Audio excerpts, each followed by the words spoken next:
The Dow is down again today. We're watching Wall Street as President Donald Trump's tariffs create uncertainty in the market. Now, at the same time, we get a bit of a silver lining in new data showing inflation slowed in February. Prices jumped lower than economists expected. Here are the numbers.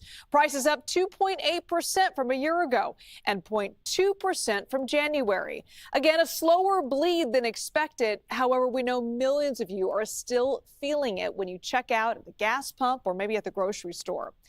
And Trump's 25% tariffs on steel and aluminum kicked in today, threatening to push prices even higher.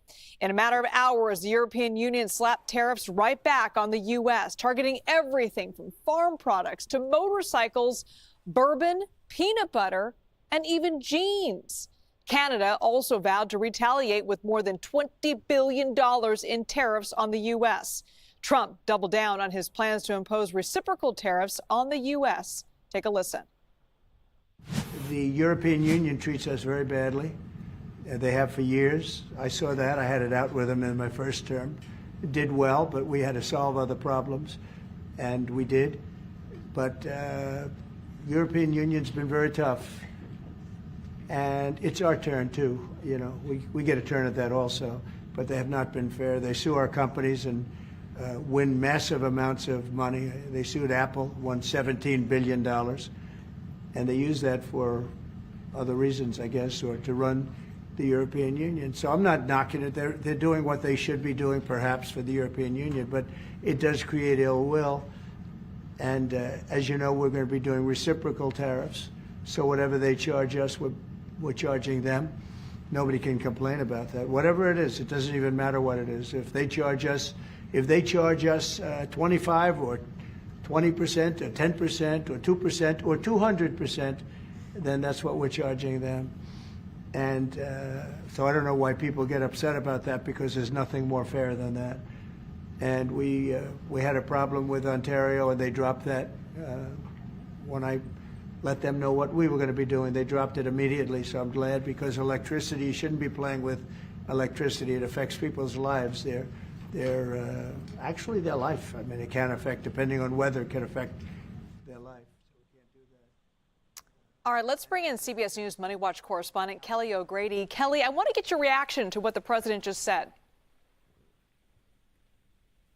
Well, it does seem like we are entering quite a bit of a trade war. I mean, he has threatened come April 2nd for those reciprocal tariffs. They do seem to be stacking up. And, you know, I think what's important, though, is he did just highlight that Ontario kind of rolled back their attempt. So even though that this is feeling very scary, I do want to zoom out that this could be a negotiating tactic. We have seen all of these different countries say things in the news and in the press conferences, but a lot of them have come to the table. So I think with the inflation data that we got today, you know, we're kind of seeing some good things.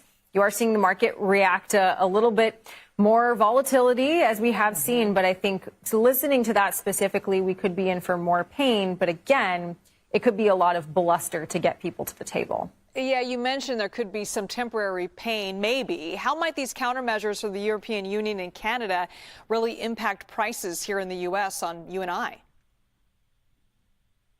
So the retaliatory tariffs from Canada and the European Union, those are going to impact businesses more. So the peanut butter and the jeans and the Harley Davidsons that you mentioned, those are going to make it more difficult for those companies and industries to sell into these different markets, which are very important to them. We've talked a lot about farmers' lists in the past, you and I, and how that can be debilitating for that industry. It's not going to mean higher prices for us. It's just going to be more difficult for them to sell to those different countries. However, you just heard the president say, well, if they're going to put retaliatory tariffs on us, we are going to slap even more back on them. That's when it hits us, because then it becomes even more expensive to import goods and all sorts of things that we get from these other countries into the U.S., and then that gets passed on to us, the consumer, depending on how much a business that's importing decides to pass that increase on. One thing we know does impact consumers is inflation. I want to dig a little deeper into today's data. What is the CPI exactly, and what does it mean for our wallets? So the Consumer Price Index measures how the prices of everyday goods like food, groceries, airline fares, all sorts of things are increasing monthly and annually as well. So that 2% target inflation-wise that the Federal Reserve has been trying to get to. We have seen the CPI increase over the past 4 months. This last month, though, there was some good news. Like you said, we actually decreased a little bit. It still means that prices are rising, just at a slower rate.